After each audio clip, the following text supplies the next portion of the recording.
আসসালামু আলাইকুম। আজকে আমরা Bangladesh gas field company limited এর সহকারী ব্যবস্থাপক ২০২১ সালে আসা একটি প্রশ্ন নিয়ে আলোচনা করব। পুরো প্রশ্ন নিয়ে আলোচনা হবে না। এখানে যতটুকু প্রশ্ন নিয়ে আমি আলোচনা করতে কমফোর্টেবল আমি সেটুকুই করব। প্রথমে আমরা দেখতে পাচ্ছি question number 1 to 5 select a words or phrases that appropriately fill in the gap in each sentence. প্রথম প্রশ্ন, some people dash themselves into believing that they are the only honest and dedicated in the company. Option A, keep, fool, delude, force, none of this. আমরা একটু বসে বসে দেখে মানে অপশনগুলো একটু চেক করে দেখি। Some people keep themselves into believing that they are only honest and dedicated. Keep যায় কিন্তু লেটস সে পরেরটা একটু দেখি। Some people fool themselves into believing that এই জিনিসটা মনে হচ্ছে একটু better. Some people delude themselves into believing that এটা মোটামুটি যায় কিন্তু ফুলটা বেশি যাচ্ছে আর ফোর্স তো এটা এখানে যাচ্ছে না। সো আমি অপশন বি নাম্বারটা সিলেক্ট করলাম কিন্তু অ্যান্সার শিটে অপশন নাম্বার সি দেওয়া অ্যাকচুয়ালি। সো এটার অ্যান্সার হবে হচ্ছে অপশন নাম্বার সি। তার মানে সাম পিপল ডিলুড মানে হচ্ছে ডিলুশনাল, যেটা মানে এক ধরনের বিশ্বাস যেটা মানুষের ভিতরে এক ধরনের ভ্রান্ত বিশ্বাস, এটাকে বলা হয় ভ্রান্ত বিশ্বাসটাই হচ্ছে বা অলিক বিশ্বাস, এটাকেই বলি আমরা ডিলুড। আপনারা যদি চান তাহলে ভিডিওটা একটু পজ করে এই ব্যাখ্যাটা একটু পড়ে নিতে পারেন। আমি কিন্তু আমার মতো করে পড়ে নিয়েছি, আপনারা পড়ে নিতে পারেন। চলেন এবার আমরা পরবর্তী প্রশ্নে চলে যাই। The truck met with an accident and was dash the traffic in Dhanmondi, so he had a hard time driving through the area. চলেন আমরা অপশনগুলো একটু চেক করি। Eliminating, obstructing, obviating, hiding, none of this. আমি obviating অর্থ কিছু জানি না, বাকিগুলো জানি। অবস্ট্রাক্ট করা মানে হচ্ছে বাধা প্রদান করা, হাইডিং মানে তো জানেন সবাই, এলিমিনেটিং মানে হচ্ছে বাদ দেওয়া। সো এখানে অপশন কোনটা হবে? আমাকে আসলে সি নাম্বারটা না জানলে আসলে অ্যান্সারটা করাটা কঠিন। সি নাম্বারের অপশনটা আচ্ছা, এটার মানে এখানে দেওয়া আছে অ্যাকচুয়ালি। সো এটার মানে হচ্ছে কোনো সমস্যা বা ঝামেলা দূর করা, কোনো সমস্যা বা ঝামেলা দূর করা। তাহলে চলেন আমরা একটু চেক করি।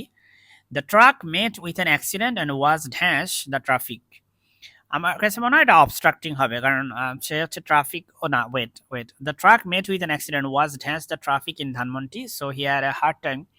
এলিমিনেটিং তো হবে না, হাইডিং হবে না, ঝামেলা তো দূরও করতেছে না এটা। So yeah, it would be obstructing, right? So ২ নম্বরের অ্যান্সার হচ্ছে বি, এবং আমি তাই দেখতে পাচ্ছি যে অ্যাকচুয়ালি ২ নম্বরের অ্যান্সার হচ্ছে বি। সো আমি এই ওয়ার্ডটা একটু মার্ক করে রাখলাম, অফ ভায়াটিং। ইফ আমি জানি না আমি ঠিক উচ্চারণ করতেছি কিনা। সো এটার অর্থ হচ্ছে কোনো সমস্যা বা ঝামেলা দূর করা। সো এই শব্দটা দিয়ে কিন্তু আমি একটা বানিয়ে ফেললাম, একটা ফ্ল্যাশ কার্ড বানিয়ে ফেলছি এটা দিয়ে। এ পর্যায়ে আমরা চলেন নেক্সট কোয়েশ্চনে চলে যাই। Plastic bags are dash symbols of consumer society, they are found wherever you travel. Plastic bag হচ্ছে খারাপ যে একটা জিনিস, তার মানে এটা ভালো কোনো সিম্বল না অ্যাকচুয়ালি। সো এটাকে হচ্ছে আপনার এমন কোনো নেগেটিভ ওয়ার্ড দিয়ে রিপ্লেস করতে হবে। এখানে যদি খেয়াল করেন যে সে rare symbol of consumer society, ওটা রেয়ার সিম্বল তো মোটেও না, কারণ ওটা হচ্ছে প্লাস্টিক ব্যাগ খুব কমনলি আমরা ইউজ করি। এফিমেরাল আর ইউবিকুয়েন্টাস, প্রবলি উচ্চারণটা আমি ঠিক করতেছি না, I am not sure. Fleeting, আমি এখানকার ৩টা শব্দেরই অর্থ জানি না অ্যাকচুয়ালি। সো আমি এগুলো একটু জেনে নেওয়ার চেষ্টা করব। খুবই দুঃখজনক হলো সত্যি, আমি ৩টা শব্দের অর্থ জানি না। সো আমার পক্ষে আসলে এটার অ্যান্সার করাটা কঠিন। সো আমরা আগে 3টা শব্দের অর্থ শিখে নিই। রেয়ার মানে তো আমরা জানি সবাই বিরল। এফিমেরাল মানে হচ্ছে ক্ষণস্থায়ী। সো এটা ক্ষণস্থায়ী সিম্বলও না কনজিউমার সোসাইটির, আই ডোন্ট থিঙ্ক সো। ইউবিকুইন্টাস মানে সর্বব্যাপী, যত্রতত্র, বহুল প্রাপ্ত। এটা মনে হচ্ছে সি নাম্বারই হবে, কারণ হ্যাঁ, প্লাস্টিক ব্যাগ হচ্ছে সব জায়গায় ব্যবহার করা হয়, যত্রতত্র ব্যবহার করা হয়। ফ্লিটিং মানে হচ্ছে ক্ষণস্থায়ী, সো এটাও হওয়ার সুযোগটা কম। So I will go with option number C. ঠিক আছে, অপশন নাম্বার সি আসলে উত্তর। আমি আরও 2টা ফ্ল্যাশ কার্ড বানিয়ে ফেললাম এখানে। ফ্লিটিং আর এফিমেরাল, এটার মানে হচ্ছে আসলে ক্ষণস্থায়ী। সো এটা বানিয়ে ফেললাম এখানে, এটা ভবিষ্যতে গুলো আমার ফ্ল্যাশ কার্ডগুলো কাজে লাগবে। আরেকটা হচ্ছে if I'm not pronouncing wrong, it is ubiquitous ubiquitous. I'm not sure যে আমি ঠিকমতো উচ্চারণ করতেছি কিনা। এটা অর্থ হচ্ছে যত্রতত্র বা হচ্ছে সর্বব্যাপী বা বহুল প্রাপ্ত। সো যাই হোক, এটা হচ্ছে আমার এই কোয়েশ্চেনের অ্যান্সারটা হবে C. Let's see question number 4. When their body size is considered, mammals and birds have much larger brain than.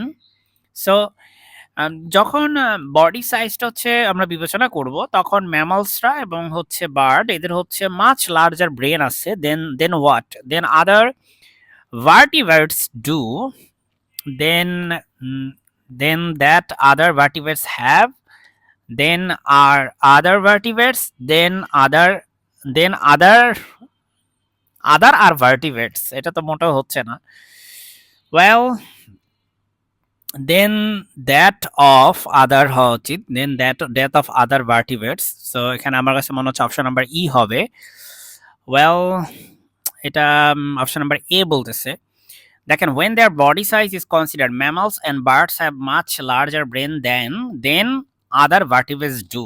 এটা হবে অপশন, এটা হবে আমাদের অ্যান্সার। সো প্রদত্ত বাক্যটিতে দেন এর পূর্বে ম্যামালস অ্যান্ড বার্ডস এর ব্রেন থাকার সাথে আদার ভার্টিভেটস এর ব্রেন থাকার তুলনা করা হচ্ছে, কাজী দেন এর পরে সাবজেক্ট অ্যান্ড দেন ভার্বের অক্সিলারি ফর্ম অনুযায়ী টেন্স হবে।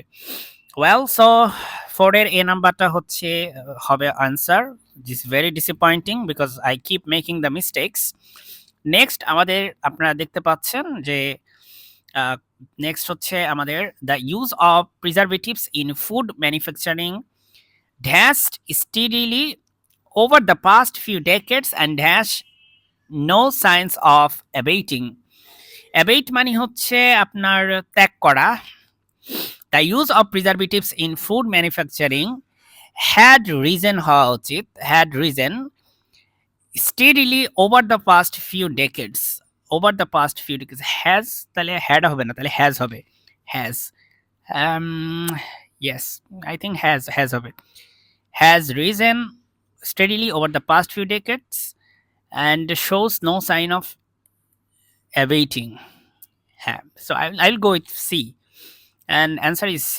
ঠিক আছে, so answer is C. Okay, so let's go to the next questions.